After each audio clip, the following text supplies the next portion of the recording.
শুভ সকাল বন্ধুরা, রাধে রাধে।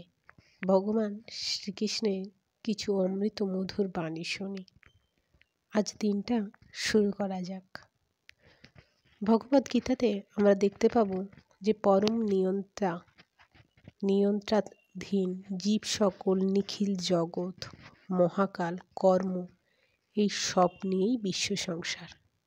এই সব কিছুর পূর্ণ সত্তা বিরাজমান। এই সব কিছুরই আলোচনা এই গ্রন্থে করা হয়েছে। এই গ্রন্থ বলতে ভগবদ্গীতার কথা বলা হয়েছে।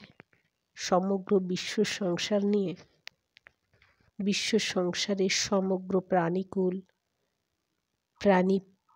প্রাণীকুল, তাদের কর্ম, তাদের কর্মের ফলাফল, এই সব কিছু নিয়ে বিস্তীর্ণ আলোচনা করা হয়েছে ভগবদ্গীতায়। ভগবদ্গীতার প্রতিটি পংক্তিতে মানুষের কি করা উচিত, কি তার করণীয়, জীবনের উদ্দেশ্য কি, তার পরিণতি কি, সৎ পথে থাকার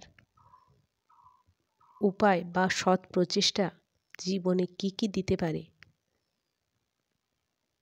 তার পরিপূর্ণ ব্যাখ্যা শ্রীমদ্ ভগবদ্গীতায় শ্রীকৃষ্ণ ব্যাখ্যা করেছেন।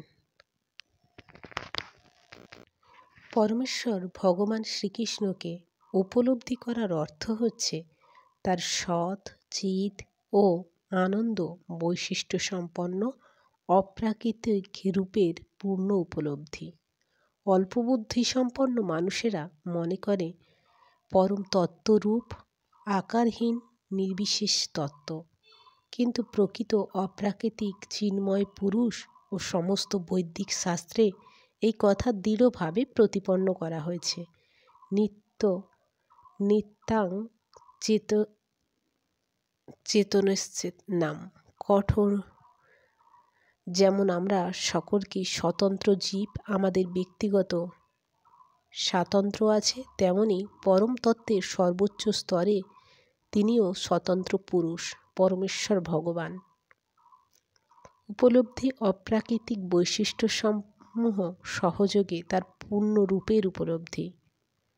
শ্রীকৃষ্ণের পূর্ণরূপ তার কথায় তিনি স্বয়ং রূপের বর্ণনা দিয়েছেন। তিনি স্বয়ং পূর্ণ, তিনি কখনোই নির্বিশেষ হতে পারেন না। যদিও তিনি নির্বিশেষ হন, যদি তিনি কোনো কিছু থেকে ন্যূন হন, তবে তিনি পূর্ণ হতে পারেন না। আমাদের অভিজ্ঞতায় যা কিছু আছে, আমাদের অভিজ্ঞতার অতীত সব কিছুই ভগবানের মধ্যে বিদ্যমান, নতুবা তিনি পূর্ণ তত্ত্ব হতে পারতেন না।